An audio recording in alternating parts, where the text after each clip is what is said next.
Thatcher started this process. Thatcher's sales pitch didn't include this possibility.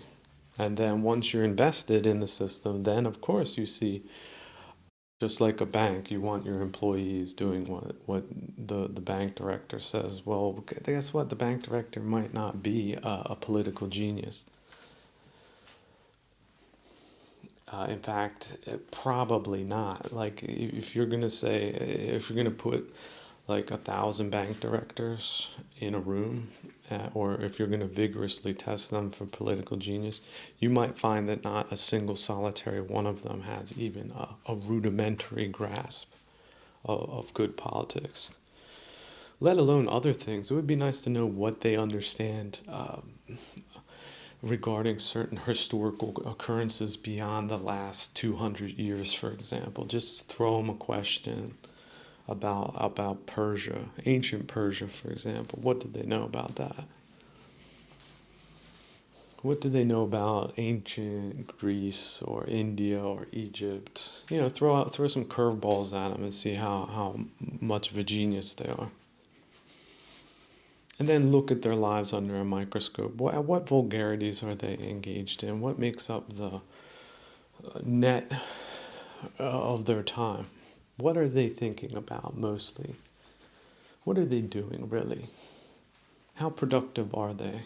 What is their real contribution? You start adding those numbers up, and it's just, isn't it strange that they would also think that they could run the country? And so if you boil it down to that perspective, you take off the complexities of it, you take off the personalities of it, and see it as a systemic process. You can see how a bunch of people could get wrapped up in it, how it could pitch itself, how it could be approved, how you could have short-term windfalls potentially.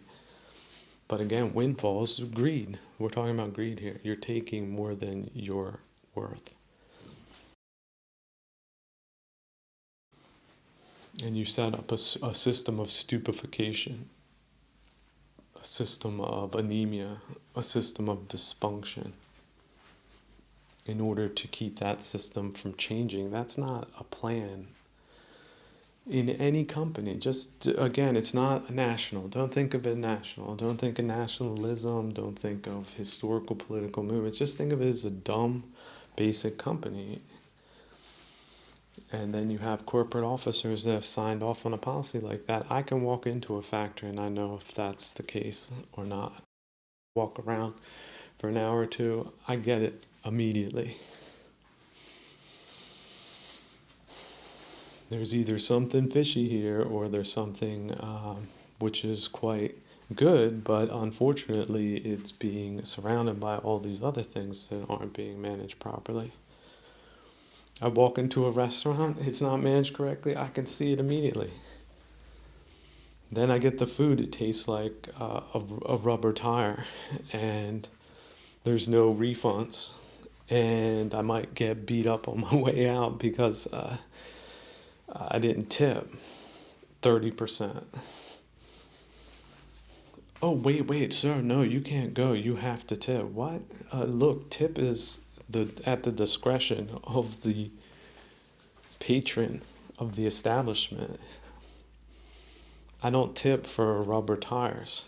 Imagine then there's two goons that, oh, no. This is indeed customary, sir.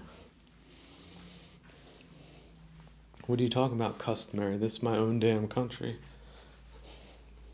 Oh no, but this is our neighborhood now, This is our city now. Which brings me back, look to the big cities and look to the institutions there because they were targeted. Then go to larger regional cities and look there too. We're talking about subnational cultural attacks over long periods of time using perverted social engineering and psychological principles carried out by experts and fog machiners and Blarneyists. So on the other hand, I do understand people trapped in the 5%. See, they're just thinking, oh, let's just look, the system is working for us, so let's just find some charismatic people and change out the personnel. Okay, maybe just the top. Like they want to do as little as possible to retain legitimacy.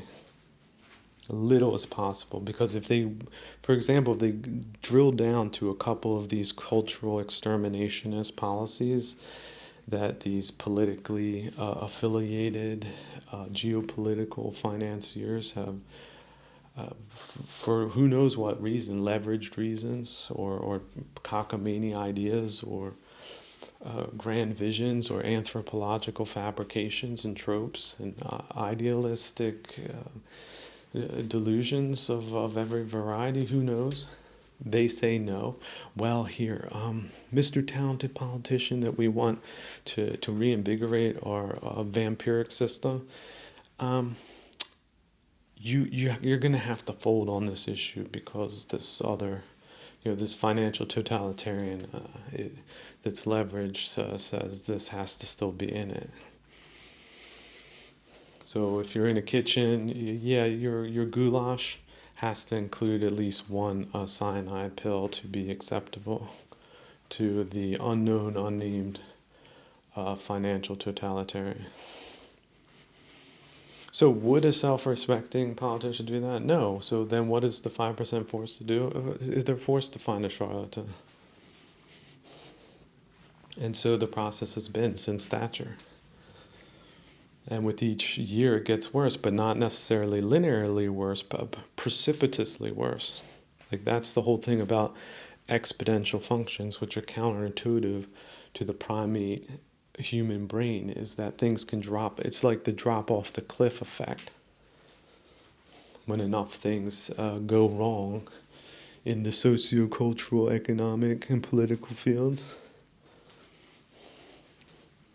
Talking about things falling apart, to total anarchy and lawlessness, mass violence, mass starvation, cannibalism, you name it. And yet they just don't feel that type of emergency situation. They're feeling very comfortable with, they made 150,000 pounds more this year. They just checked this morning. The digitists checking the digitry. They don't want to mess that up. Come on, just fold on this one issue. It's just this one issue. It's just this one capsule of cyanide. But yeah, if you're charismatic, you'll be able to pay for a buff hairdo, and you'll come out on stage like some boy band or girl band. The Backstreet Boys are back, right? Vanilla Spice jumping up there, entertaining the 95% of people getting taken for a ride. Who? I mean, at what point did the boos in the back of the crowd start growing? Like, boo!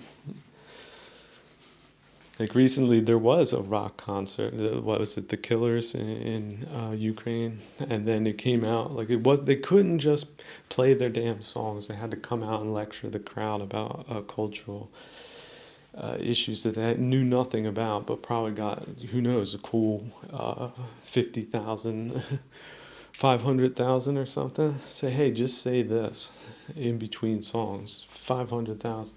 You don't think that's a business?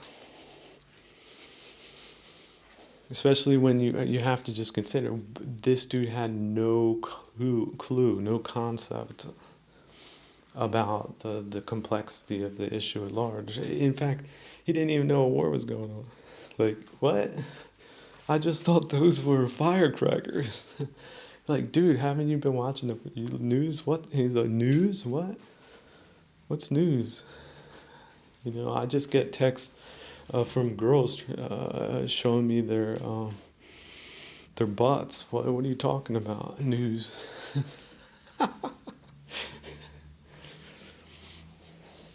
That's another thing. The music industry, was it entertainment industry of any kind, all completely shady as hell. Like think of the '70s and then worse than that. That's what we have today. And a lot of the stuff they produce is crappier than the politics, and they still make money. And it's so funny because it's just a funnel for idiots. That, oh, he's famous, he's rich.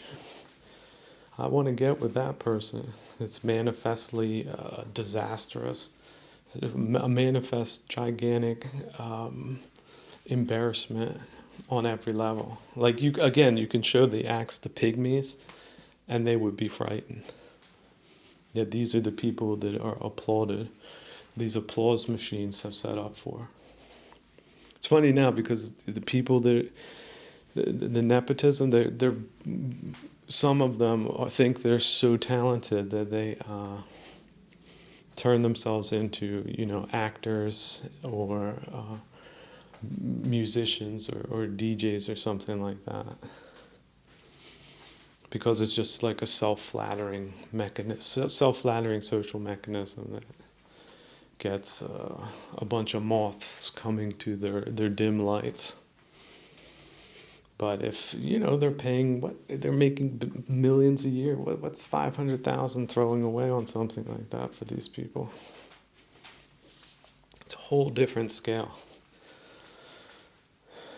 So they're out there, they're out there, but if the act stinks, and they're taking up the venue, which is, I would say again, it's 95% of what we have right now.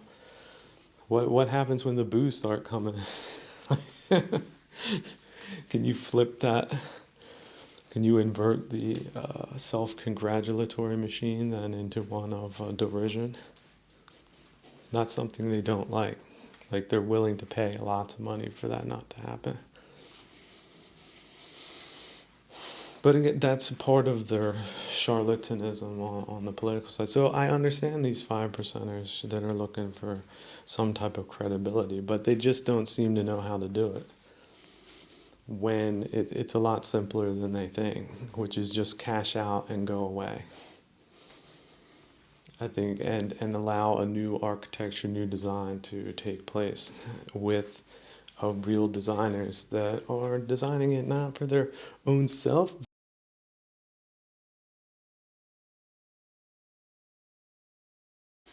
but rather a social, civilizational flourishing.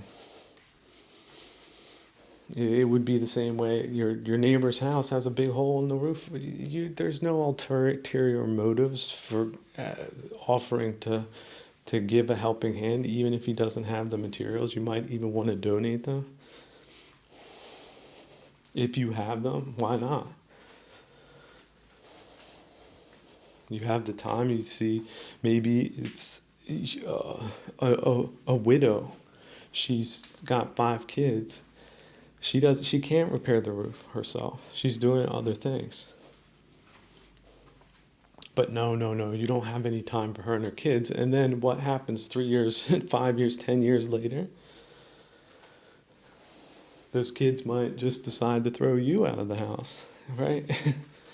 They're not going to be real friendly towards you either, for perhaps good reason. Who knows?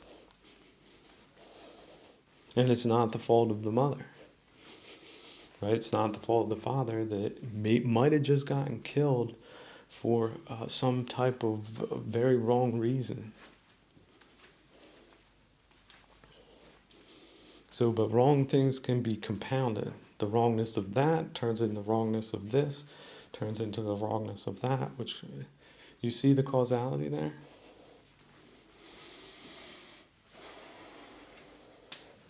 So I also understand the 5% that doesn't want to see that causality. See, it's making them money. So they don't want to consider the downsides of that. Or if they do see the downsides, they consider it to be negligible when compared to what they directly win thereby by propagating a vampiric system. So it's understandable. But it's a question of calculus. At what point did these people cash in anyway and move away because the place is untenable? And perhaps they've done that, and yet the system is still working for them. And it's leading to a divestiture of the original spaceship. We don't have all those problems here. Let me invest here instead. And they bring the same system with them that caused the problem back where they came from. Not to mention their deranged viewpoint on not just their own contributions, but their agency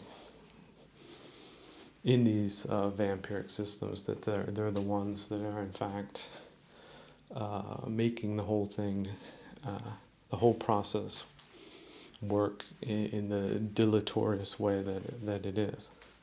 They are the agents, actors, and operators, defenders of such systems.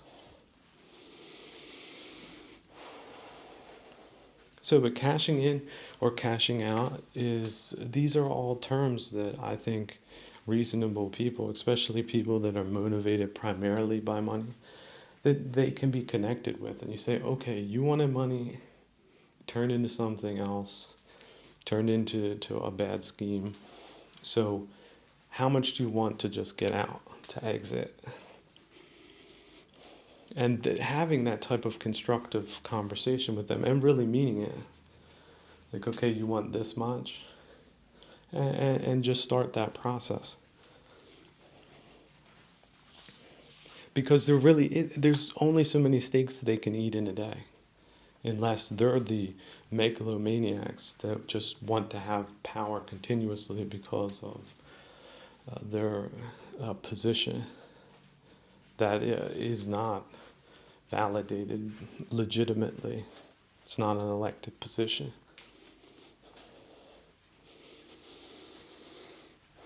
So if that's the case, then you know you're dealing with an unreasonable person, and perhaps that should be made publicly known so that the public can decide what is the more reasonable policy.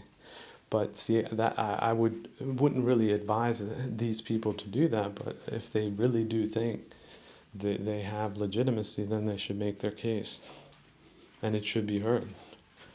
And if it's true, then perhaps it's persuasive enough. If it's not, they need to accept defeat and move on. How about even give them 1,000 steaks a day to eat? 1,000. What do they want? Do they want more gold? Well, how much gold do they need to feel secure? How many diamonds? How many gemstones? Precious gemstones. How about historical gemstones? Ancient gemstones. How many do they need? Does it need to be as big as a fist? What about the Hope Diamond? And how much do these people need to have in order to feel wealthy, finally, and satiated, tranquilized with their own unimaginable wealth? Can they be given something to walk away? Why wouldn't a reasonable person take that in exchange for example, the whole thing not crashing down upon their heads, which is what it's looking like now?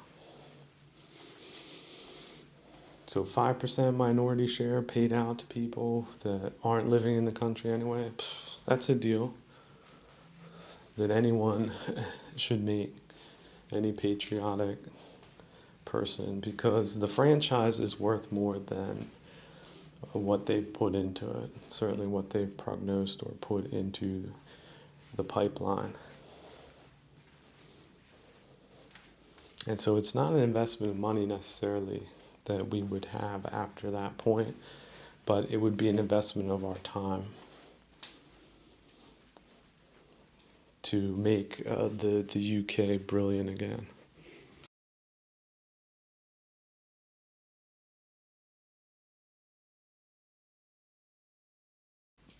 It was amusing. There were two British commentators talking about different issues, and one of them came up was the meism of millennials, and then also the concept of workaholics. Now they discounted they said that workaholism is a medicalization of a condition.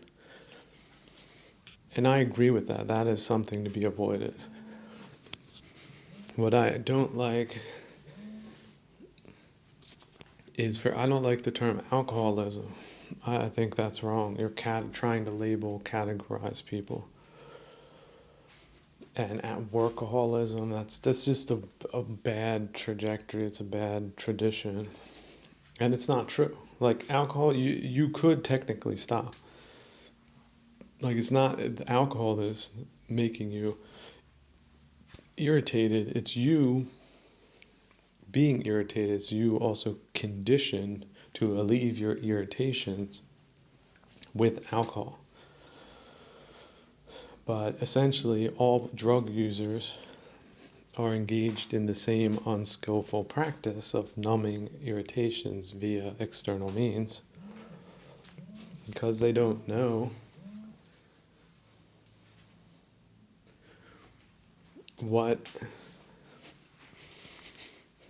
how else to deal with it. And even if you told them, well, look, this is how you deal with it, you focus your mind on things other than the things that are making you angry or disappointed or sad or bored. How about this? I'm bored. I don't know what to do with myself. Well, skillfully getting through those times without drugs or alcohol, that's the way you do it. So, yeah, calling people alcoholics is really unhelpful. It sort of it traps them into an identity that shouldn't be applied to them. It's a medicalization of behavioral or conditioned behavioral expressions. So workaholism, okay, these are people working a lot. I get it when people are passionate about what they do. And even people that aren't passionate, people who are dispassionate about what they do. I think that's a better way of looking at it, is a good practice. You can do it with Zazen, and really you're the only person that knows what's good for you. Nobody can say, okay, this gold medalist here is working too much. I mean, it's not your position to tell people what they're doing. Like, oh, I see what you're doing. You're working too much. Well, yes and no. They need to know. It's every individual's responsibility. However, the system we're in of landless peasantry or landless serfs, where we're put on a rent griddle or a mortgage griddle where we have to churn out the numbers or fall into the abyss of bankruptcy, and the costs keep going up but the salaries don't type thing, and the companies are owned by globalists that make it a point to display how much they hate your guts on every cultural level and every cultural venue that they can possibly co-opt, and they've co-opted a lot, even if it's just the advertisements at the tube station or in the bus, some hideous anti-cultural message, cultural vandalism, cultural attack, spread out thousands, millions of images. And then on top of that,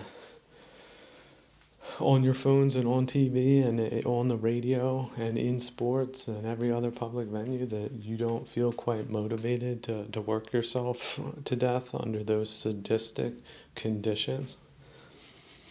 That's a little bit different than being lazy. There's a difference between being demotivated and being lazy. And if you're not motivated to do something for good reasons, like reasons, plural, there's like 1,000 of them per day, then yeah, it's really a question, chicken or the egg, who's at fault, and how do you get beyond that? Well, one way is to see it as out of controlness and thereby distance yourself from it personally and abstract it as just a gigantic hate campaign that isn't that is declared as a love campaign. So and this is how they work. Like, I think this is the psychological attack behind the political warfare, is to get people, for example, that say they're going to do something then don't do it, or put the wrong people behind the populist issues so that they're ipso facto a contradiction of, let's say, a no immigration policy, put an immigrant face in front of that.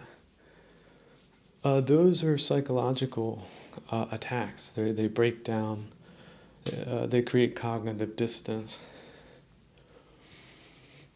And you do that over time, that's an abusive relationship. And then you say, well, why don't you stop doing this? Say, oh, I never did that. I didn't do this. They gaslight you. That wasn't the way it was, the way it happened. And this is a love campaign. This isn't a hate campaign. These are very important issues. These are the issues. Agitatory, right? Hijacking. And then, again, misrepresentation. And then you have a power structure that enforces those rules. So anybody say differently, you're fired. Everybody else, start clapping. Hit the applause button. Clap, clap, clap. Alienate normal people. So this is their attacks. This is the cultural attacks. Now, if you think, oh, these are just misguided globalists, that might be a misperception. Just imagine at the end of this vampiric process, there's geopolitical interests that want to suck out as much as they can and put as little back as they can. And imagine it's multipolar, so there's maybe, let's just say, 5 different geopolitical regions that are engaged, that are on board with their version of globalism, where everyone wins, but they don't. Only they win in the end. But they'll present it that way until the electricity goes out, maybe on a regular basis, like in South Africa. But that's still a gigantic success, according to space cadeted ideologues. They think it was really important that this and this happened, that revengeful policies were enacted, but that the economy tanked and security tanked, and now they're a Sino-Russian vassal. So is that's still a success story for them? So isn't that a nice little indicator? What do you think about South Africa? Oh, they just haven't implemented it right, but they're on the right path, something like that. You know who you're dealing with. You can't be that stupid. That's the ideology showing. So, workaholism, I agree, don't use that word. But people that are telling you need to work more under such plantation conditions, that you could also say are a form of economic warfare. So, hey, we just increased the treadmill by 30% this month in the form of inflation, so you need to run 30% faster. So just get used to it, buddy. And again, they love to compare China. Like, the Chinese are on a 996 and they know what's important in life. So stop complaining. Get on our stay on our plantation and start working in our factories for 30% less pay and be happy about it. And everybody's got.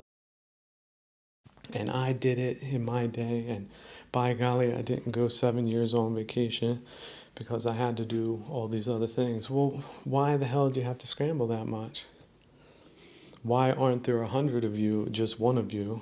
Well, that's the decimation effect that the deciders of success have put into a system.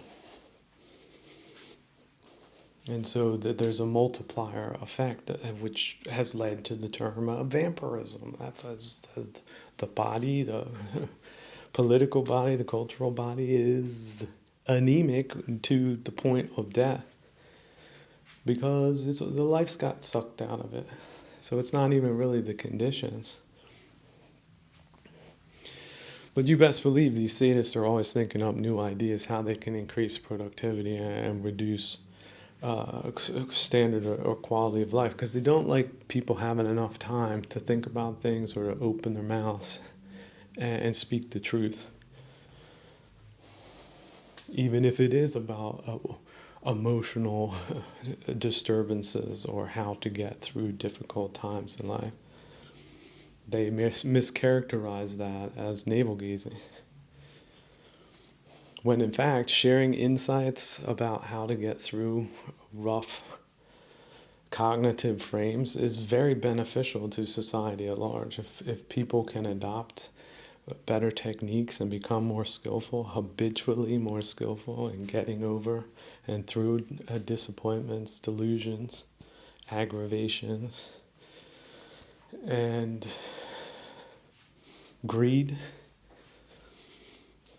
then they'll be doing a lot better for themselves. They'll be much more sustainable long term. See, this is another thing. People that might not be agitated all the time or use agitation for their own benefit, they might be able to deal with their levels of agitation, but they're not covering their greed factor. So they might be semi-skillful in some of the areas, and then also they're delusional in their egotism or narcissism. So they're halfway skillful in one of the three minefields, but the other two, they're not. They're not living skillful lives, even if they pretend to be doing so. What is the quality of your contribution? If you're hamstrung and you can't speak the truth or want to present the truth in some way to keep yourself employed,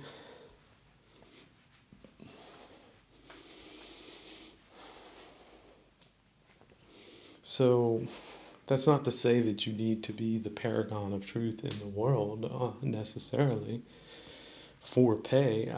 The two don't really go together. But you shouldn't be misrepresenting your work ethic as something that's leading to a good outcome when, if it's compromised, it most likely isn't. So if you do dial back your work in the context like that, you're doing yourself and the world a favor, which is, I understand, counterintuitive to unskillful, pugilistic people. That's what makes it a skill to get beyond self, ego, and greed, as well as agitation.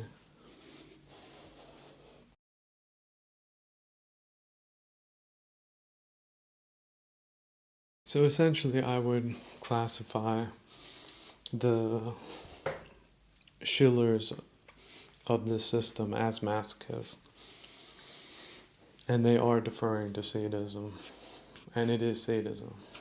Like medieval peasants, yeah, they had to give a certain amount of their crop to the landlord, and guess what? There were different landlords. They had different rates. But when considered from the standpoint of total wealth, it was a mere fraction of what's being extracted today under much more secure conditions than you lose your job here for telling a bad joke and you're thrown to a meat grinder, thrown into homelessness. There's like a statistic, people last like 3 months on average if they're thrown into homelessness.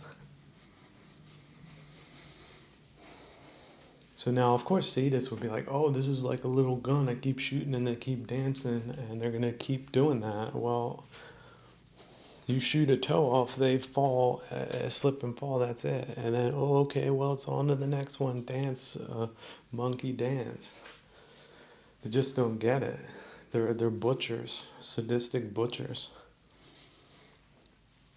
And it really would be good to get into their psychology, that people that just want so much more than they need, these people are totally and utterly insane.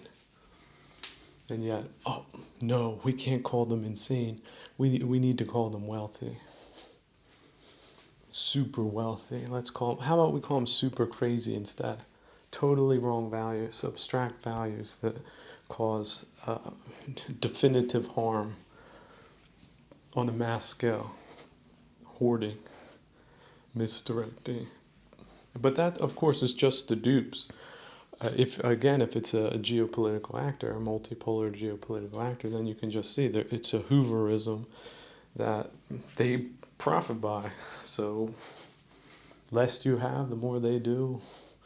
And if they've got a bunch of historical reasons to have an certain uh, prideful animosity towards your entire country and group, uh, makes that Hooverism all that easier. Makes the charlatanism a lot easier.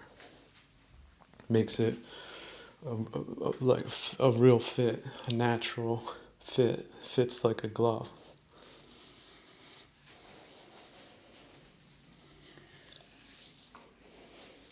So you can understand that they just want to relegate politics to kabuki theater that means nothing and just demotivates populism. Whatever is the popular issue, put some psychological sadist on it and demotivate it out of existence. Drive it into lunacy with deliberately schizophrenic behavior that's orchestrated like a play, like a theater company. So, but how do you get out of that? And see, this is where the thick-digited, sweating political operative, oh yeah, tell us about that. How do you get out of that? Well, how about with authenticity instead? Which is delivering authentic results in an authentic way with authentic people. Even if that means that the vampirism goes away, including the chief vampires amongst them, that no country ever needed ever, nor the globe, certainly not the globe, despite whatever their vanity might say. So yeah, a masochist isn't going to get to that level. A masochist has already accepted the social parameters, even if they're deleterious, fundamentally deleterious. They have a certain sense of exceptionalism and also of survivor bias that they indulge themselves in. On the other hand, yeah, if you're working too much, then slow down. You do have to realize that this false belief that you just need to hit the gas and keep going and never stop and never slow down, it's very injurious to you yourself personally and potentially society as well. I need to produce 1,000 picnic benches this year because I only produced 800 last year. By golly, despite what it will, and despite whether you can sell them or not, it's ridiculous. It's a total farcical delusion that these people have. But there they are, we're numbers people. Numbers. That Protestant work ethic, higher the numbers on earth, higher the numbers with God. What a sleight of hand that was. Which brings me to the Anglican Church, which is an absolute grotesque disaster at this point. You think Russian Orthodoxy is wonky and goofy? The equivalent is on the other side of the channel, just wokery instead of family values and patriotism. So that should tell you something. Just obnoxious farce. Oh, and the stats are in. When they get a super woke person in a position of authority, the whole thing falls apart. Within 5 years, it's defunct. But, those statistics aren't relevant. The relevant thing is that the vampires get wokery in the places that it doesn't ever belong or belonged. See, that's part of a psychological attack. You're expecting something from this person in this position of authority, you get the exact opposite. What are you going to do about it? He's the one walking around with a golden cane and a big fancy hat. So that whole process you need to put under a microscope. How the hell did that happen? That's how you can tell whether or not an institution is broken or not. What are the results? The garbage coming out means there's garbage going in and there's garbage processing in the middle. So it's not enough to just get rid of the garbage at the end. You need to just start over. Now, they also mentioned post-Christian society. Well, there was pre-Christian societies that were civilized, but there were also many that were barbaric. Many did not survive. And why is that? Because social morals are very important for functioning civilizations, such as telling the truth and not lying, like these political operatives do, or financial totalitarians do. We've increased the wealth of this country over our last 13-year tenure. I think the results speak for themselves. They pull out a PowerPoint presentation. So reality inversion flow. But again, it's congruent with them because they profited during that time. It's basically their financial portfolio. It's very convincing, isn't it? They're very self-convinced in their delusions. But there's a whole bunch of other morals. And they would actually be doing a public service, which is reducing agitation, greed, and delusion in society. Helping people on a very fundamental psychological, spiritual level, not just making promises that they can't keep. Because that's the other delusion of materialism. Oh yeah, when I'm rich, then I'm going to enjoy life. Never happens. It usually doesn't. Because the greed that got you there is the greed that is going to take you away from any legitimate, sustaining form of satisfaction. Counterintuitive, counterproductive, and yet that's how humanity works. We often overestimate how intelligent we are, especially the so-called intelligent amongst us. The intelligent political operators just ripping people off left and right. Now, how about net zero legislation, net zero lawfare? Then each thousands of deaths caused to overdoses, they get 2 years in prison. Some type of algorithm like that. Say, okay, you were in this area, there were 2,000 drug overdoses, you get this many years in prison. And you could automate that too. You could just hit a button. It would give you a printout who was involved in politics, especially the people in the freelance areas, NGOs, and other wokery. Now that's what you call changing the working environment. Change the work environment, not just the remuneration part, but just the parameters, social parameters in general, turning them positive instead of negative. Well, then growth takes care of itself in many instances, especially if there's enough abundance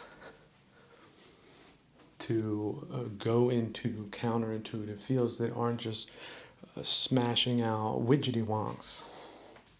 It's not about smashing out widgety wonks.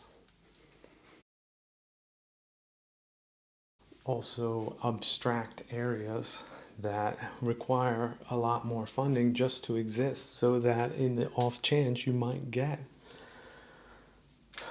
a couple of geniuses and industry leaders and this and that in fields that you didn't plan for, because you can't plan for those things, but they can happen if a large proportion of people are not under crushing austerity. And not just crushing austerity, crushing sadism. It's good cultural sadism. How about that? Instead of the 30 years of banditry, we could say 30 years of cultural sadism. Or the era of cultural sadists. Where were you again? You were mayor of this town between this time. Well, do you know that 2,000 people died of a drug overdose during that time? Imagine that. Like, who are you again? Weren't you involved in weren't you one of the figures during that era? What are you doing here? You're on the stage with a microphone, lecturing people. What? You know what I'm saying? Like that's the way the future's going to be, or could flip on these people for their misdeeds. So it really is also a question how dense they are. Like if they think that that's just going to go on forever, or history is going to somehow come out on their side because they've gotten into rewriting history game. That's a pretty ambitious attempt, wouldn't you say? Oh, we're not the aggressor, we're not the villain. It was those other guys provoked us to do all these things. Print up the textbooks for school kids, make them read it, type thing. That's how they're planning on doing it. So they got the 5% facilitators helping them do that. That's one way of looking at it. So I just don't think, even after the 13 years of the worst government in all of the United Kingdom's history, I just don't think they've gotten it. Like, they don't realize how bad things are, how bad things look, as far as their competence, their credibility, their just so many other things are at this point. And that could just increase, and therefore, what would a compassionate person do? Would they say, yeah, continue doing what you're doing? Or would they say, you know what, you need to change course, or just get out while you can? Like, just don't go into that type of business. If you're young, just forget about it. They're a fifth column. They're more or less, you should think of them as a militarily organized unit that is just using deception as a tool while they rob and break the country as much as they can before they're stopped. They're opportunists. You have a cut on your foot, that's where they're going to go in. And they're going to spread as far as they can before they're stopped. So think of it in biological terms as well. But yeah, if you're a masochist in any way, especially not just your relationships with other people, but certainly your working relationships, that's not noble. It's normal, it's sometimes subnormal, but it's not noble. And masochism is worse than poverty.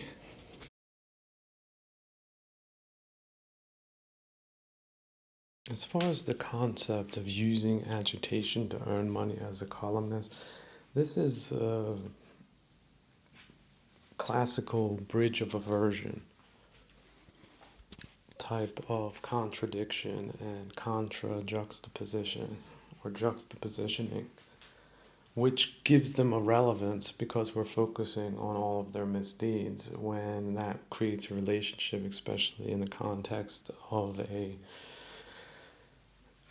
abstract political system that is irrelated to what it doesn't react appropriately based on criticism. So it's just a meaningless engagement with agitory things, which is a connection. It's like who can be the ugliest at this point in time. Let's focus on them, and it gives them, it boosts them up. It puts them in front of the camera, puts them in your mind's eye. When in fact, these people in a working political system, they would just be identified and excluded.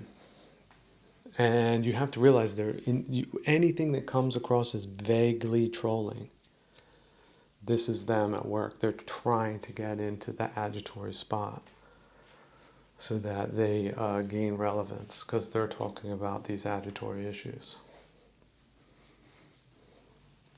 So that is a very debased relationship, and I wouldn't engage.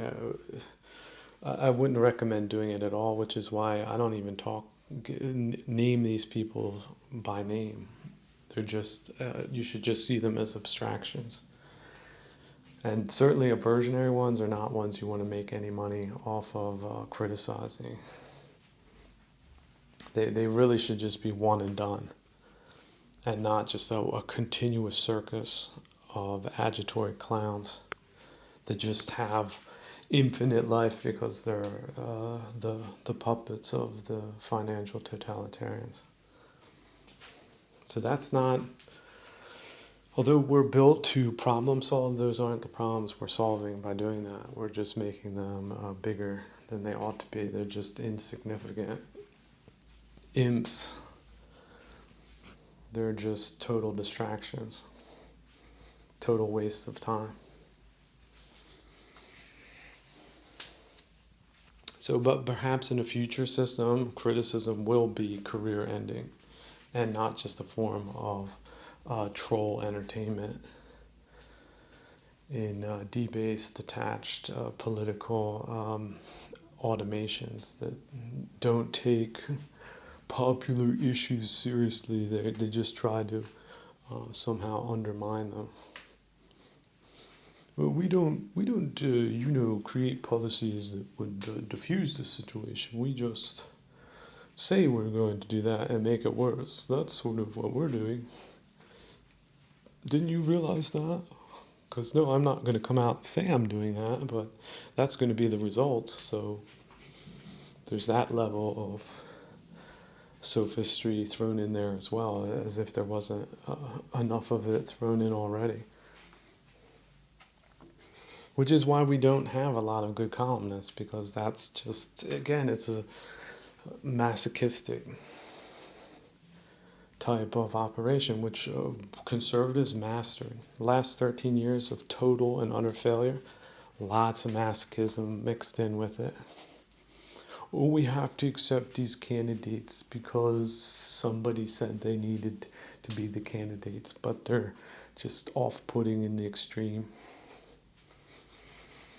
Just have to do it, just like a little corporate slave. That's what they said, who won, so let's get behind them. Yeah, the good people don't do that, which is why they do that. They don't want good people doing bad things, because the bad things are good for them.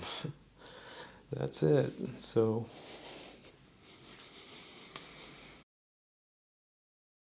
on the system not changing fundamentally. They're looking for new window dressing, a new thing to get them through the next 3 to 5 years, but max. And then it's on to the next thing in the 3 to 5 years. And if they can get another magical 13 years of total failure out of it for everyone but themselves, well, isn't this a wacky planet we live on? Aren't these wacky times? They're not going to question that.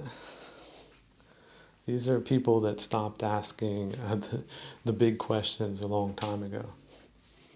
They're just assuming that someone above them is making the right decisions when that's manifestly not the case, and so they're trapped in that world of misinformation.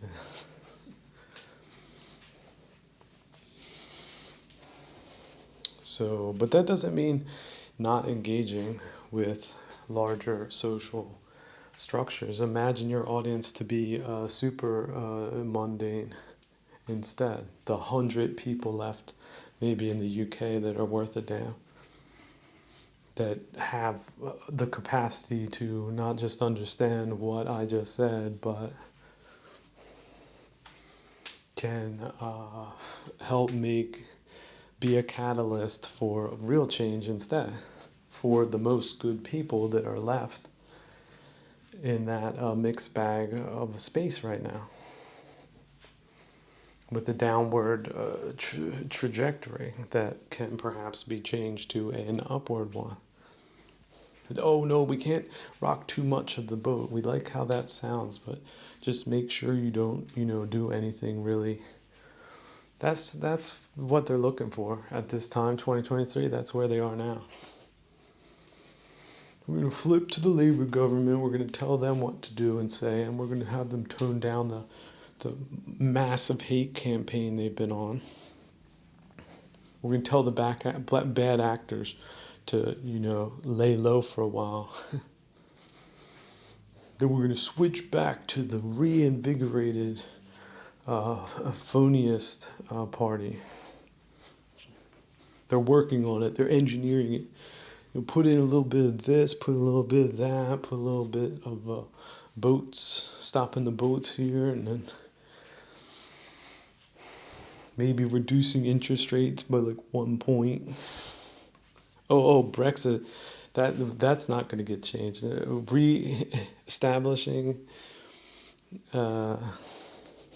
ties to the European Union, no, that's actually one thing they're not going to backpedal on.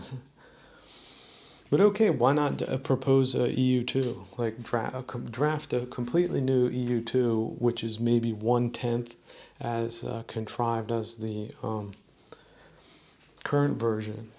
And then maybe the United Kingdom could lead on that, but it's not going to be written up by the dredges and lawfarists of this current year.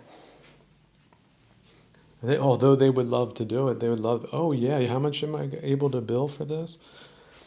Bill 100,000 hours, 100,000 potholes for $8.2 billion. Let's sign up for that. Yeah, let's do EU2. They'll be more than willing to do it, I'm sure. But the problem is they're not the right people. So why would you even start with that? And so that's just the general dysfunction. It's dysfunction leads to dysfunction, leads to more dysfunction, which leads to more imposterism, which leads to more substitutionism till you got something like Somalia, Mogadishu.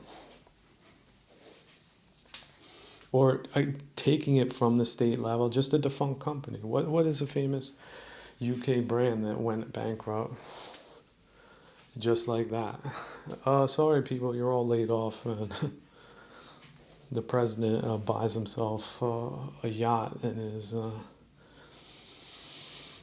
put an imposter to manage the bankruptcy proceedings, and everybody's out of work. A version of that coming? Could be.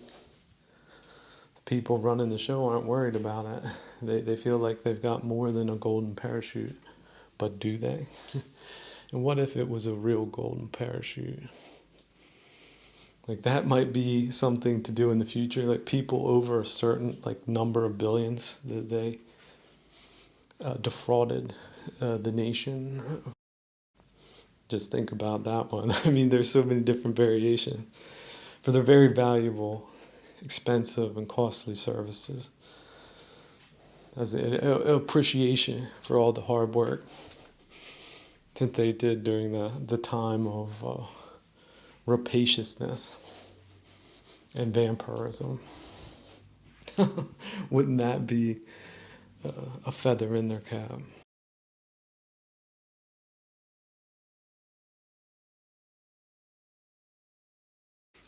So as far as I can tell at this time, it's not just about being right. It's about being persuasive. Because if you persuade a counterparty to your side, you win without fighting. You make it clear, look, this is the problem I'm working on. But it has a personal component, but that's not the main thing. The main thing is the architecture.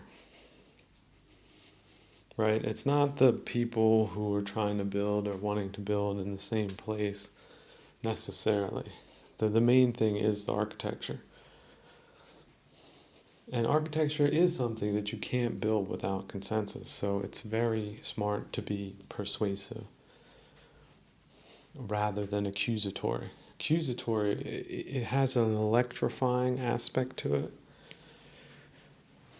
which is part of the aversionary appeal of it. But ultimately, it's not beneficial because it creates people that then become defensive because they feel like they're under attack, which is not the correct way to be, not on a personal level and not on a political level. So you have to take yourself out of the agitatory environment and put yourself into a consensual environment. And then address issues on the basis of consensus, because your arguments are persuasive not because they're manipulative per se, but because they are the winning ideas, because they're well thought out. They're well reflected ideas. They're not rash ideas. They're not unreasonable ideas. They're persuasive ideas because they're qualitatively superior to the other options that are available at the moment. For example, just imagine you're an excellent musician. You're a pianist that people can't touch with a 10-foot pole because you're practicing all day long, all night long. And then you go into variations and this and that. But that's not going to be appreciated necessarily by the man on the street. You need to know what audience you're playing towards, or be able to play for different audiences. So yes, there are the wealthy. I have nothing against wealth per se. I come back to this point all the time. Seneca and me share the same viewpoint. You can be a good person despite being wealthy. And it doesn't require you to be charitable all the time or be in some type of masochistic, accusatory modus. Like bow down, oh, I'm so sorry, my ancestors ripped everyone off. That's not it at all. You should not be that way. If you see it in terms of causality, it's completely neutral. Your ancestors just as well could have fallen off a horse and carriage and you never got a dime. And you might think that these are just masterminded reasons from God himself that allowed you to get that way. But if you look straight at it, it's just purely random in a lot of instances. Because although you might have wealth that's intergenerational, the bank you were with didn't have a bank panic in 1819, for example. So whatever wealth your side of the fence had was transferred from generation to generation, whereas the people on the other side, that was it. So that's pure chance. It really is. It is pure chance. Pure bad luck, right? But bad luck, good luck, who knows? Good luck can lead to bad luck. Bad luck can lead to good luck. Finally, if it is about liberation, then skillfulness is something that is less valued by a materialist society, but in fact is far more valuable than their valuations. But why will good leadership always be in demand? Because change. This Monday is not the same as last Monday. They're similar, but today different things are happening with different people in different ways for different reasons than last Monday. Last Monday, nobody called the office. This Monday, I had 100 calls in the last 15 minutes. Why is that? Now, last Monday, if I was jumping all around calling people and screaming out solutions, that would have been the inappropriate way to be, wouldn't it? On the other hand, just sitting at the desk and twiddling one's thumbs might also not be the appropriate response. Same Monday, two completely different challenges based in time, based in the time that the occurrence happens. That is the point of skillfulness. That is the lump of clay that you just had thrown on your turning table. It's not the same. It looks sort of similar, but there might just be a small clump in one place that wrecks the entire thing at a certain process level in the manufacturing transformation. You're aware of many things, your skill is very high, but the randomness of that event is still part of the equation. It's you just can't remove it. So that is why skillfulness is always valuable. That is why leadership is always valuable. It's a calm day, calm down. It's a frantic day, calm down too. But do be as effective as you can, as skillful as you can in every moment of variability.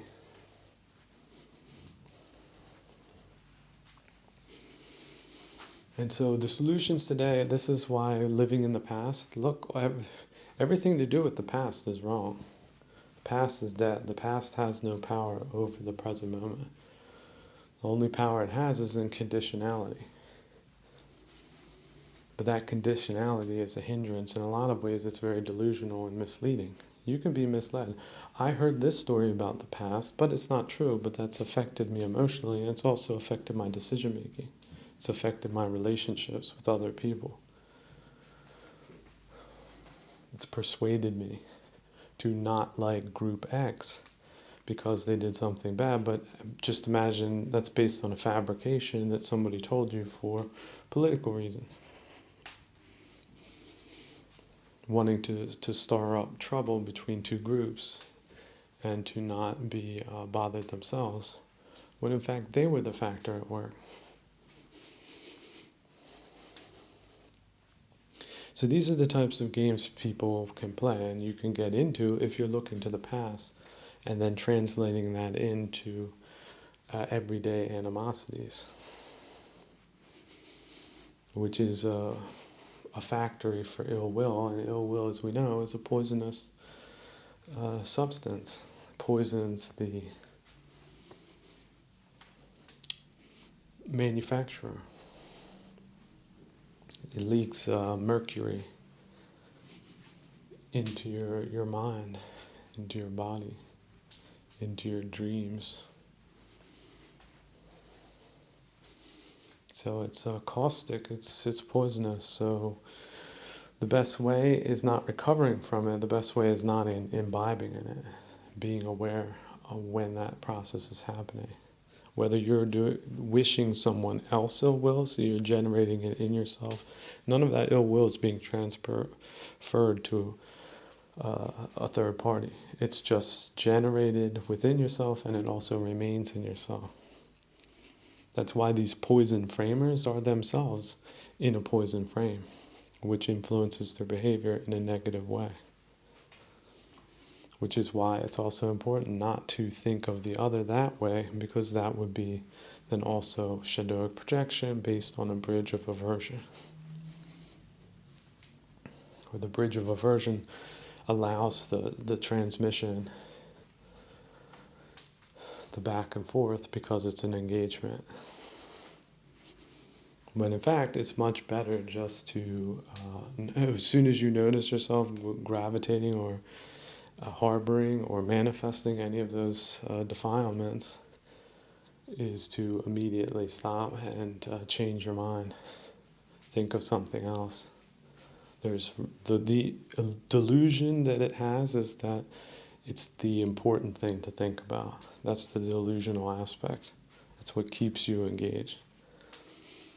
But if you're able to abstractly say, look, I know that ill will generating thoughts per se are defilements, I can see it's creating aversion, I'll drop it just based on the sheer categorization, the abstract categorization. I don't need to know anything more than that. I don't. See, that's the that's the claim that psychology has, modern psychology. Okay, now you see this defilement. Now try to understand that more. Well, you're dealing with that more. You're empowering it more. You're empowering something that you hubristically think that you're just going to be or remain detached from. But you're still operating in a conditionality that where these things are exercising some operative function in your life. You're not disconnecting from the things you're studying with. You're actually being drawn in by them. See, that's also a delusional aspect that creates the curiosity, because it is a form of titillation. Oh, look at this dead bird right here. Is it what happened? See, this is, our primate ways are old. That's normal reaction. But the closer you get to it, the more grotesque it's going to be. Unless you can maybe turn it into an abstract confirmation. Look, this is a change. This is out of controlness at work. This is the truth of the limitation of one's life. Well, one's life is limited. And we come back to the next 5 minutes of life. That's all you got. Every time you feel yourself being warped into the future or into the past, what's the next 5 minutes? I've only got 5 minutes. Should I be thinking about this or not? Is it a waste of time or is it not? If you only have the next 5 minutes. Maybe not even the next 5 minutes. Maybe it's now only 2, the next 2 minutes, if you need to feel the urgency of it. 5 minutes might be too colloquial, too easily used to just say it's going to take a non-specified amount of time. Whereas 2 minutes, that will wake you up. Like 120 seconds.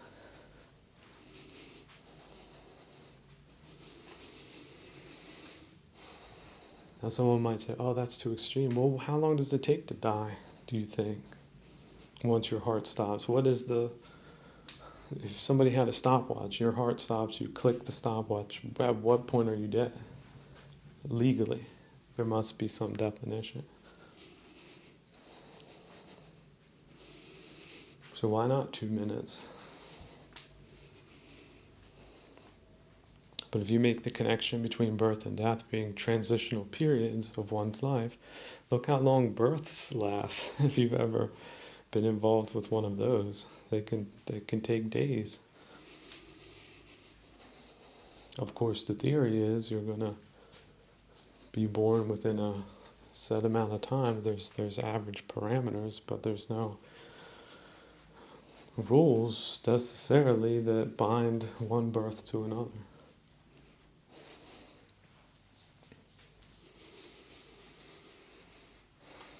So a very helpful technique.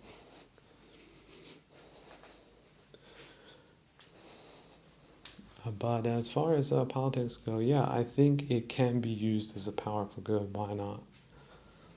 Just like religion can be a power for good, politics can be a power for good. Um, all different types of things can be a power for good. Fire can be a power for good. It can also be a destructive power, right? Fire in the wrong places are bad. Fire in the right places are good. So just because it has a power doesn't mean it's a bad power. The main thing is the skillful use of it. So the power of politics, using it as a skillful power to solve problems most efficaciously and in a holistic, beneficial manner, that has appeal because it's appealing. It's not a counterfeit proposal.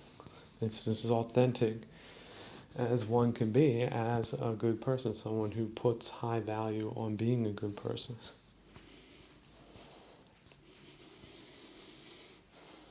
Good for good sake, not good for other people. So this is the other thing. This fake altruism, this delusional altruism leads to bad outcomes. It's not good. Yet a lot of people don't put two and two together. They just see the feels part, and that's it. They're not down by the outcomes side of causality, especially if they've been misled to believe that this was going to lead to some type of anthropological fabrication that is paradise when it's just been misrepresented to an inversionary degree. For the sake of the wholesale destruction of the culture, which before the world was so geopolitically interactive, was not possible. And yet,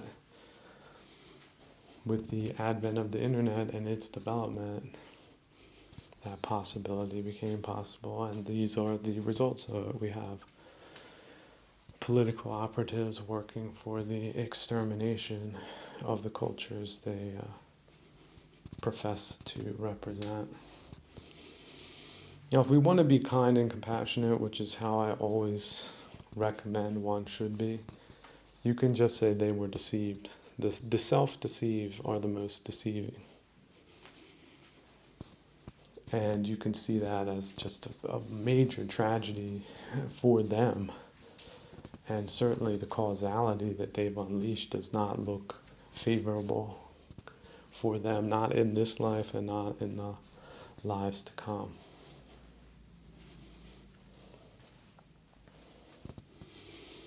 Which is unfortunate. A compassionate person does not feel vindicated with that reality. It's more of a warning. It's more of a totem. It's something rather frightful to contemplate. The levels and layers of misdeeds some of these people have accumulated in this life, as to make Ansulimaga look like a beginner.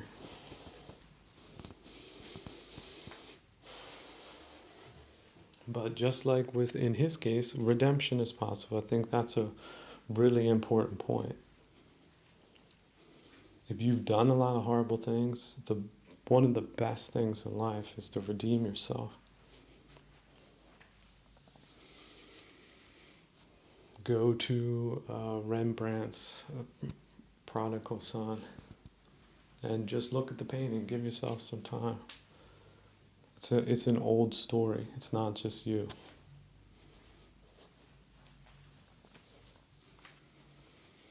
But if it happens, when it happens, it's miraculous. It's one of those stories that never loses its appeal because it's appealing. Because also the results are good. Especially the spiritual results, not just in this life. It's a change of trajectory that leads to good places.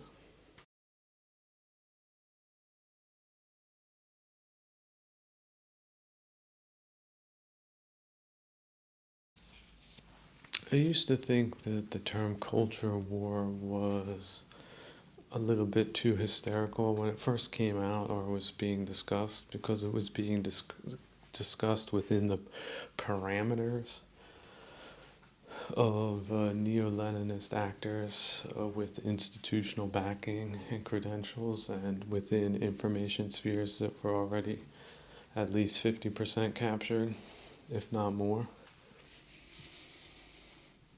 And so what we were really looking at, if we look back on it, was just an escalation of the cultural war to a point where people started to be able to openly see it and openly question it, and also openly realize that it was a war. If you supplant a native culture and that culture just goes away, dies, ghettoizes, disappears, mutates, is destroyed in some way or another, that's gone. Will it come back? Look at all of the German communities that were spread out through Bohemia since the Middle Ages, or perhaps even earlier, after World War II. They all got, the entire culture got eradicated. Now, you could be one of those pedantic historical personalities who say, oh, they were the embodiment of all evil and therefore it's good that they're all gone. But, economic, cultural statistics don't really back up that type of ham-fisted oversimplification. Even today, in these times where the politicians are blatantly and openly working against the interests of the people they're supposed to represent, if they were to disappear tomorrow, the people that are being misled aren't the problem. It was just the people in the positions that led to whatever decision making that they made at the time, which is now hard to reconstruct.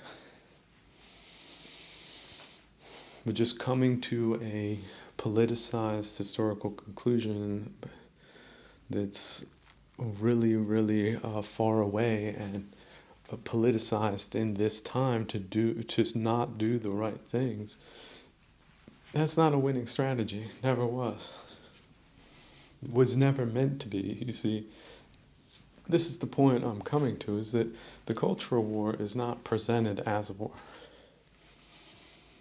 The cultural operatives try to present it as just culture. Oh, the new culture is death, destruction, and ODing.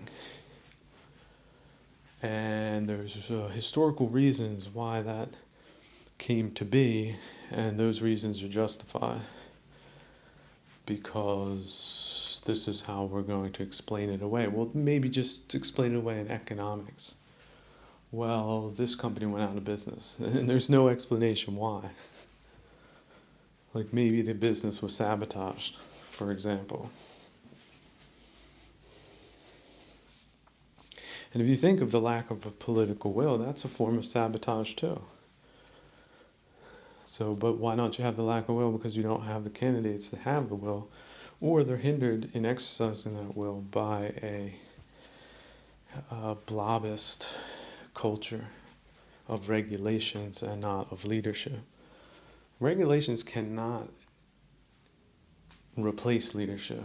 See, we have these euphemisms. They say, oh, technocratic. Technocratic just means they have no leadership.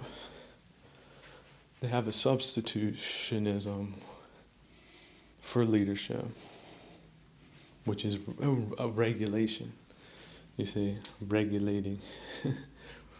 This is the regulator mentality. This is when someone who is a bureaucrat is boosted to political positions. And how does he do that? Well, he uses his insider knowledge and connections to game the system for his own self-enrichment. And then they do it as a class. It's not just an individual. It's a class of self-enrichment that usurp the political process that they were just supposed to administer. And then they create little hierarchies of, okay, who's the biggest bureaucrat? Of course, they have dibs on the spot because they've been a bureaucrat for 40 years. That they, of course, they're the biggest bureaucrat out there. They're the biggest leader. They think. This is how they think. They're like thinking in terms of seniority.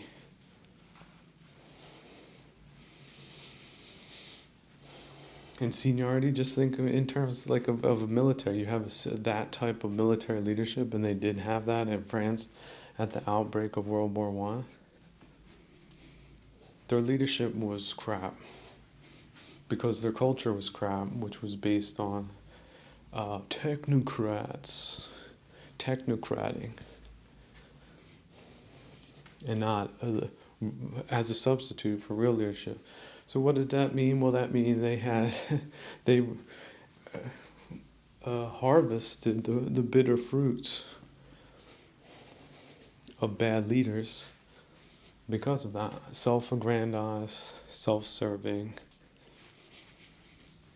predacious minions, really.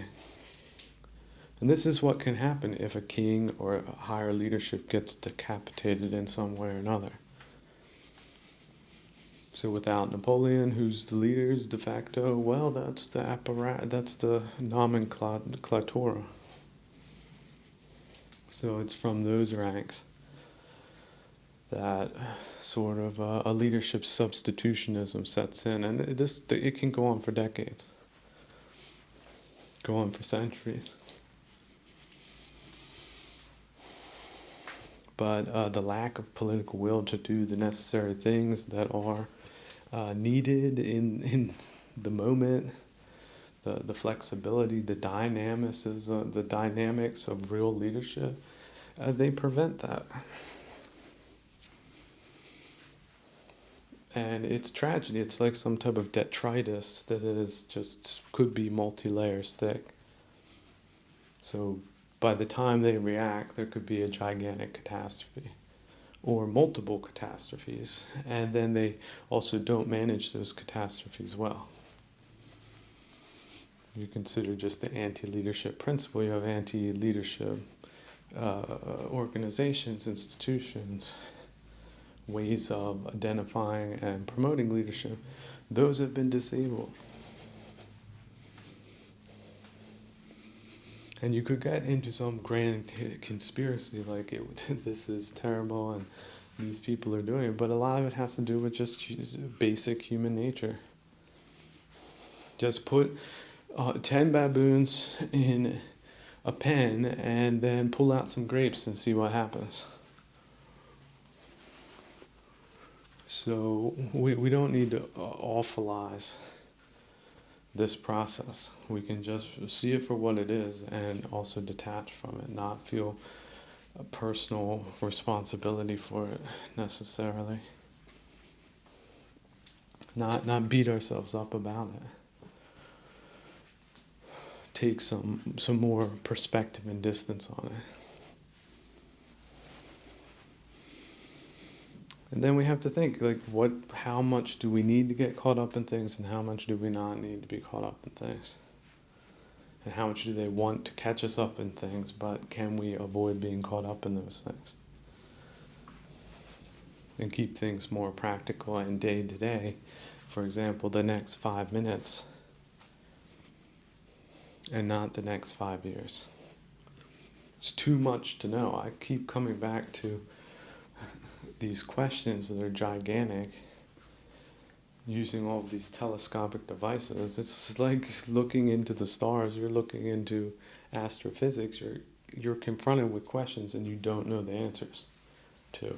You come up with some theories, but ultimately it's not your job to definitively solve the mysteries of the universe. It's not a job you can effectively do. It's just beyond capability in some cases. Well, not just some cases. It's really the mysteries of the universe. They're bigger than us. They're bigger than our lives, they're bigger than our societies, they're bigger than our countries, they're bigger than nations.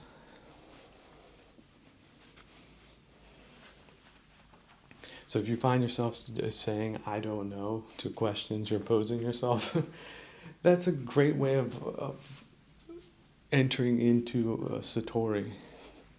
I don't know. That's a perfectly truthful answer. Я не знаю. Every time I was in Russia, that's like the thing I heard first, all the time. But it's the truth, isn't it? Many times it is the truth. And when it is the truth, why can't you accept the truth? But no, I need to know. I need to not just know, but profess that I know. I need to say, Я знаю.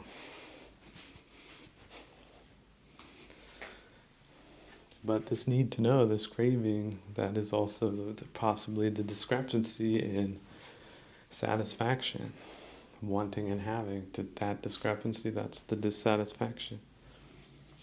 So why do you want to know? Why do you need to know? Well, we like to put these life and death parameters on things. Well, if I don't know, my life will be wrecked. Or is that true? How many things do you not know? So what are you really engaging your mind with? That's a question you should ask yourself, especially in the context of volition. All right, thinking about leadership, that's not a bad field of inquiry. What makes for good leadership? Not just societal leadership, but personal leadership. What are you thinking about right now?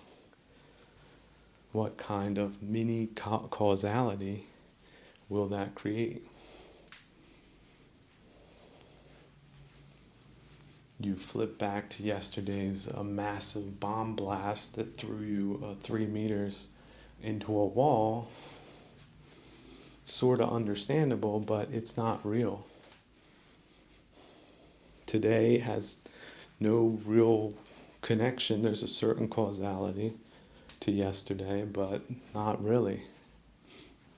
In the grand scheme of things, that was a gigantic fluke. The possibility of that happening again might be zero. If it wasn't an artillery shell, just imagine it was a kerosene container or something else implausible. And yet, within the context of out of controlness within this dimension which we live, of which that is a factor, such things can and do happen.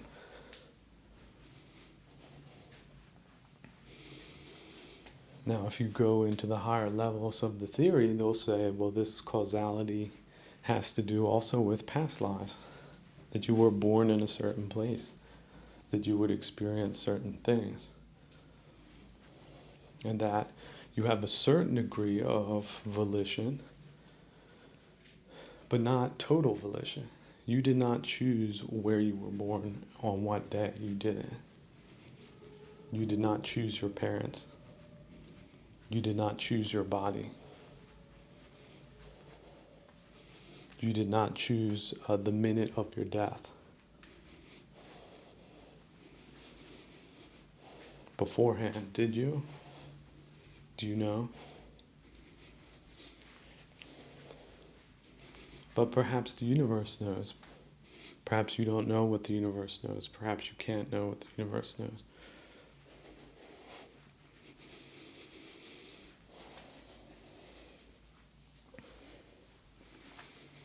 So, but we do have a certain amount of volition on trajectory. You're nosediving, pull up. Not everybody makes it, but some people do.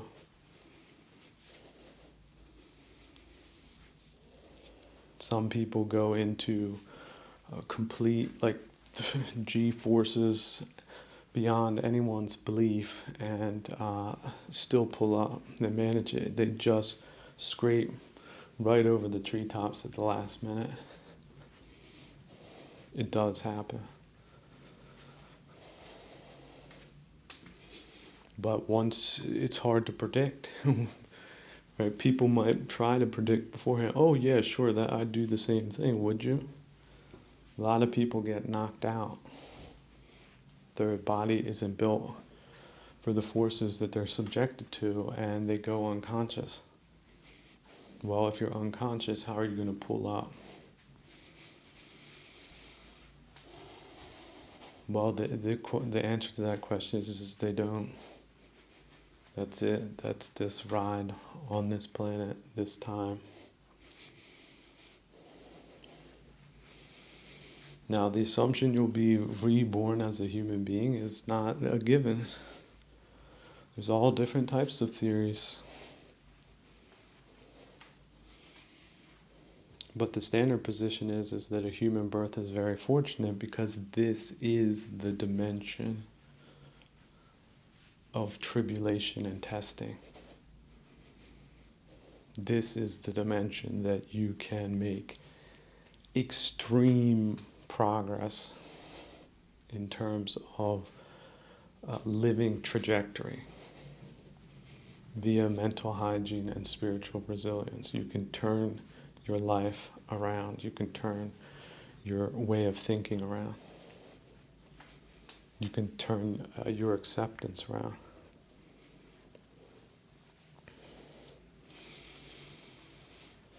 Now, I mentioned one of the exercises you can do if you're someone who is just made of iron, someone from Mars. Give yourself the permission to wish yourself happiness and well-being. Just do it. Why not? Why can't you do it? Just engage in that, what you might think is a frivolous exercise. But you have to give yourself permission first. As strange as that sounds, this is how we're built.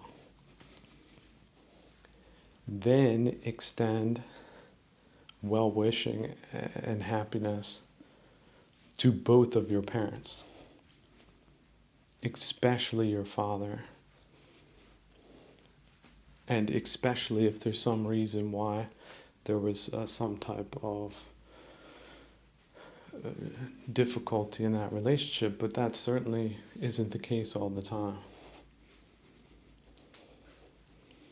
For a lot of people, that is the parent that they have difficulty wishing happiness and wellness to. Whereas the mother, that's the second one, wish her happiness and wellness. Then move down to your friends or people that were friendly towards you. Then move to people that you're angry about, that have disappointed you, betrayed you, deceived you, robbed you, hit you. That's going to be the hardest levels. But if you continue the practice over and over and over again, if you at least do it daily when you wake up in the morning and before you go to sleep, over time you will be able to balance out well-wishing through all of the groups. But not forgetting you're the primary group. You don't include yourself in that group, you're subconscious. You're not really conscious. It's a practice that is supposed to break up and will break up someone who has a tendency towards ill will and anger and irritation and rage, just pure rage. You know, I think some people they it seems go from cradle to grave with rage.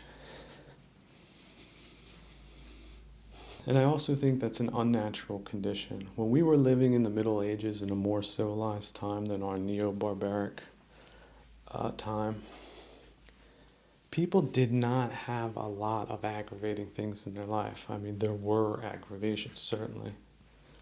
But they were more understandable. They were less abstract. and they weren't being inflamed by telescopic psychological devices such as TV and other propaganda. It's not just the political propaganda, it's the propagation of ideas that's the problem. Although in the West, it's a complete radioactive disaster thanks to the Cultural War. The undeclared one, by the way. It officially doesn't exist. There's no bullets flying, so this is just a theory, they say. It's not an important thing when culture is everything.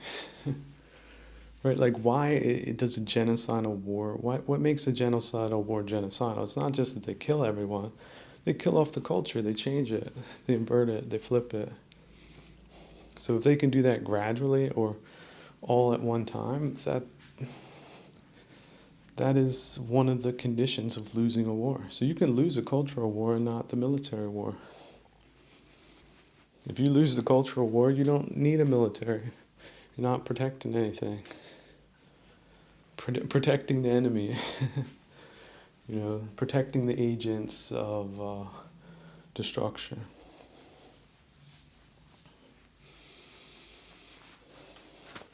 So, and this is, I would say, an Asiatic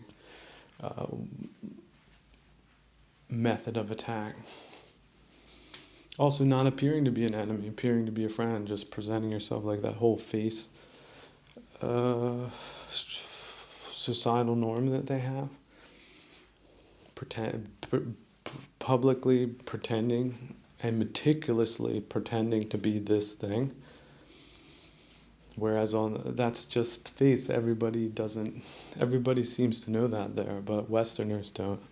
Westerners just, this is what they said to me. Must be true. It's not. They have different culture. What you have is naivete. What you have is really chumpism. If you're dealing with Asiatics, and this is the thing, a lot of Europeans never dealt with Asiatics. There were a few traders who were specialists, and they went through the rooking process. Some of them didn't make it. Many of them did not. Many of them got co-opted. Many of them got flipped, and a few of them profited and didn't have too many downsides. But in a globalized world where you have open borders and they're allowed to come in and out and work their methods, they've decimated Western culture with these multi-layered, deceptive toxicity methods.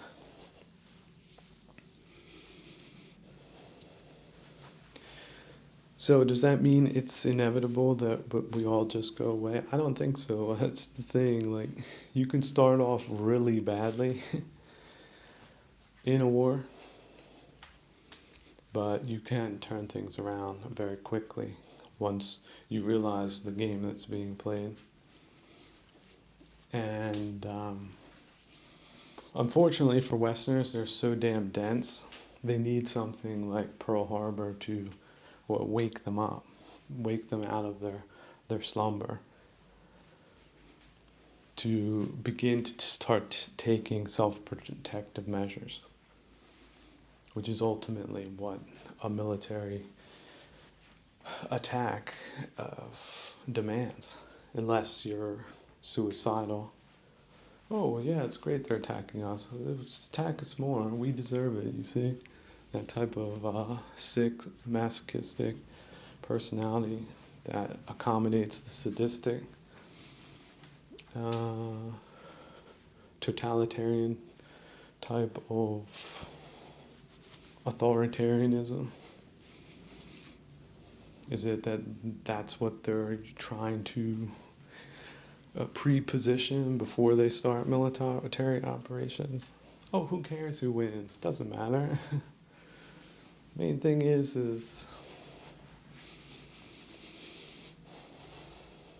I'm far away from all of the negative consequences that can come of that, because I'm not someone who's really seeing the possible downsides to something like that happening.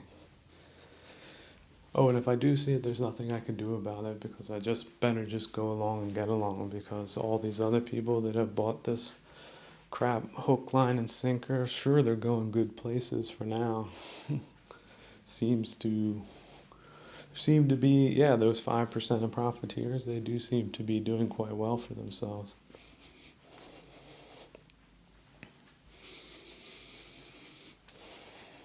But again, what is well for oneself? What is the point of having money if you don't have security?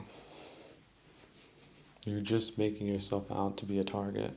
It's like, oh, look, I have this big fancy house. They've done all of these things in Africa and European colonies. Like, if you have a hard on for South Africa or Zimbabwe, you don't want to look at that through correct and clear lenses because you have some type of ideological disability. Then look at Mozambique. Same damn franchise showed up there, and now there's different franchises. Al-Shabaab means young people. So the young people that don't have nothing ain't gonna get nothing and know it, but have a lot of, they can run real quick and do push-ups, and somebody shows up and drops off some AKs and some plinking rounds, get organized into a group that's also religious. The infidels are the unbelievers, and they're the officers of Muhammad. They just get a free ride to do whatever they want. So what do they go in? They go to the rich spots. They go to the nice places. They go to the resort that was built and run by somebody else at a large expense.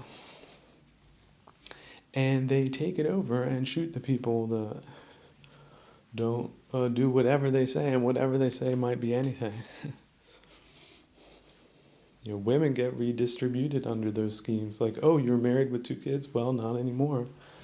Boom, boom, boom, your husband is dead. So you know what your job is now? Well, there's these pack of dudes here that have different chores for you. So if you don't want to meet the same fate as your husband, well, then you're going to get to stepping, aren't you? And then, 8 kids later, 30 of these women, now maybe 15 get shot in nightly rivalries over time, but the 15 that have 8 kids each, there's the new Al-Shabaab regiment ready to pull the trigger at 14 years old, if not younger. So is that just limited to Africa, or... Oh, and before the Al-Shabaabers got in, they had the Leninist groups do that to the Portuguese, who were there and tried to make something of the place and the people, with some degrees of success, but also with a large degree of failure. So can some version of that not happen in Europe? Has it not happened in Europe?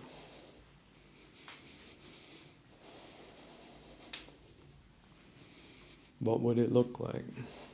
What if we already have multipolar actors involved? What if there's not some version of that going on, and instead of also building groups that are looking to take power, that they're trained to be human torpedoes, so self-destructive saboteurs to their own communities and families because they've been given the wrong programming. Like, everyone likes to talk about education. Well, what is education? Well, this is, just imagine you have, Al-Shabaabers or some variation of that, teaching kids the wrong values and the wrong stories about their people. Their fathers, right? Their ancestors, what they really did versus what the Al-Shabaabers are shababbing at the moment. Because they do provide self-serving narratives, and that's the thing. It just requires subnormal people to pick them up. But does that lead to sustainable societies, or is that just a smash and grab operation ultimately? How big can those things get?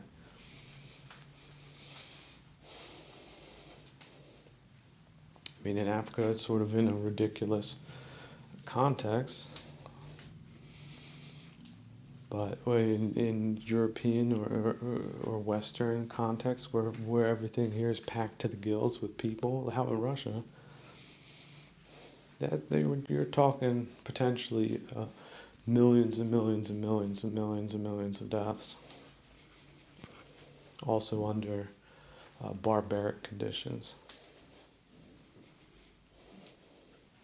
So the failure of leadership is really the first thing.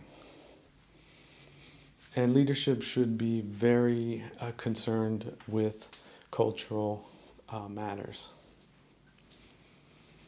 Because, for example, you don't have a culture of punctuality, stuff arrives late and you lose. You don't have a culture of openness and feedback, you will not get better. You'll get worse. But this again depends on the brittleness or fear of the leadership class if they feel like they're not in a position of stability or strength, that they will not tolerate open feedback. Which is somewhat understandable, and yet if they don't take the feedback seriously, then they are effectively illegitimate for the positions that they occupy. Now it's funny when you do a post-mortem on these vain imbeciles. There's been so many vain imbecilic generals, it's really hard to put them in one book. But in modern times, like the French generals in the beginning, you absolutely can quantify a lot of the bad decisions that they made. You absolutely can. And the funny thing is, they didn't get shot necessarily after the war because of their political connections. Apparently, same connections put them there. Same people that didn't decide to do an investigation just for the purpose of science, really, or perhaps even justice. You would think someone who's responsible for hundreds of thousands of deaths would see some type of worldly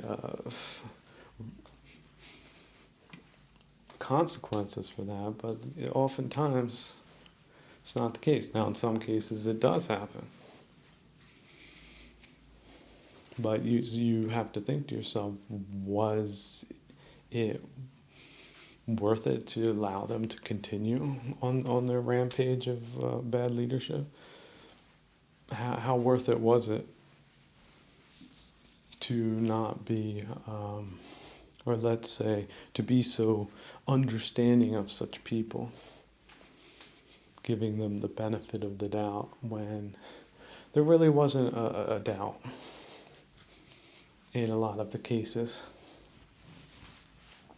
Now, could that have been prevented by better vetting? Of course it could have been. But when you mix politics and performance, then you get a mixed result for mixed reasons. So there's always going to be an element of tragedy in some cases, but there's also some cases where good leadership did manage to make it to the top, and then there were just magnificent results, like surprising, shocking results to the upside.